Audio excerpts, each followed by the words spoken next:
नमस्कार दोस्तों, मैं एडवोकेट विष्णुधारी सी लीगल चैनल में आप सभी दर्शकों का स्वागत करता हूं। दोस्तों, जैसा कि आप जानते हैं, प्रत्येक रविवार को मेरा क्वेश्चन आंसर सीरीज होता है। आज भी रविवार है। आइए आज का प्रश्नोत्तरी कार्यक्रम आपके समक्ष में इस वीडियो के माध्यम से प्रस्तुत कर सकूं।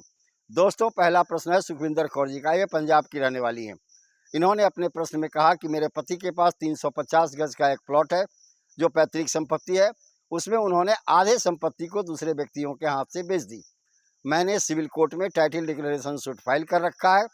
क्या उस केस के अंदर में मुझे स्टे का ऑर्डर मिल सकता है? उत्तर में मुझे कहना है सुखविंदर कौर जी, नहीं। स्टे ऑर्डर मिलने के लिए 3 चीज़ जरूरी है: prima facie case made out, balance of convenience और इरिपेरेबल लॉस। यहाँ पर आपका प्राइमा फेसी केस नहीं बनता है, क्योंकि प्राइमा फेसाई केस का मतलब होता है उस संपत्ति के मालिकाना हक, और मालिकाना हक आपके पति के पास है, ना कि आपके पास। पति की संपत्ति या उसके पैतृक संपत्ति में पत्नी का कोई शेयर नहीं होता। पत्नी सिर्फ मेंटेनेंस की अधिकारिणी है। इसीलिए इस केस के अंदर में प्राइमा फेसी केस आपका मेड आउट नहीं होता, आपके पक्ष में नहीं बनता।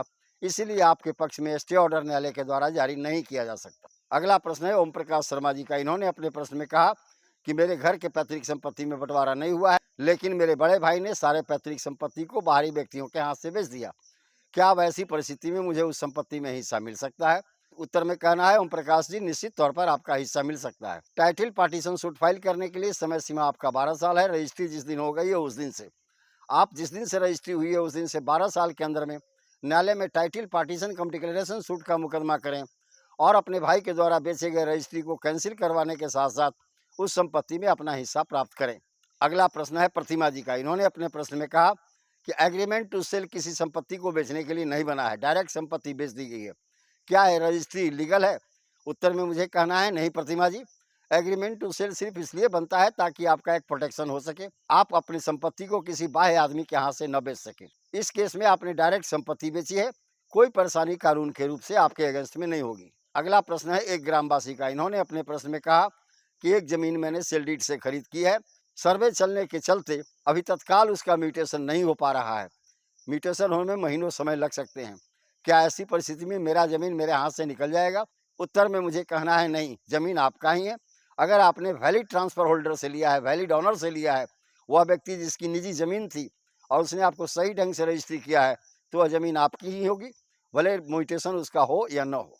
अगला प्रश्न है किशोर जी का। इन्होंने अपने प्रश्न में कहा कि मेरी संपत्ति को गलत सजरा बना करके दूसरे आदमी के हाथ से बेच दी गई है।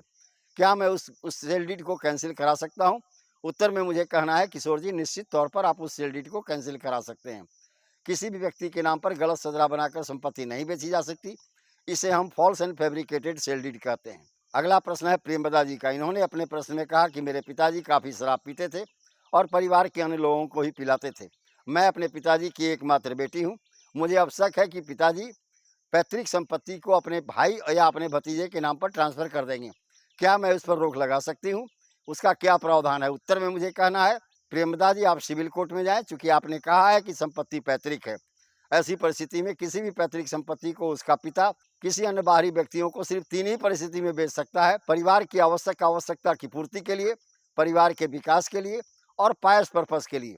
चूँकि इन 3 में किन्हीं पर्पज़ के लिए आपके पिताजी संपत्ति नहीं बेचेंगे, शराब के नशे में अपने भाई को ट्रांसफ़र कर देंगे, ऐसी परिस्थिति में वो सेल डीड कैंसिल कर दिया जाएगा या उस दान पत्र को कैंसिल कर दिया जाएगा। आप न्यायालय में जाएं और टाइटल पार्टीशन सूट का मुकदमा अपने पिताजी के अगेंस्ट में करें। दोस्तों, इस प्रकार से मेरा यह क्वेश्चन आंसर का सीरीज यहीं पर समाप्त हुआ। दोस्तों, आप भी मेरे वीडियो के अंदर में अपना अपना प्रश्न करें। हो सकता है मैं उसी वीडियो में आपके प्रश्नों का उत्तर दे दूं। नहीं होगा तो रविवार के दिन आपके प्रश्न का उत्तर वीडियो के माध्यम से देने का मैं निश्चित प्रयास करूंगा। धन्यवाद। अब विशेष अगले वीडियो में।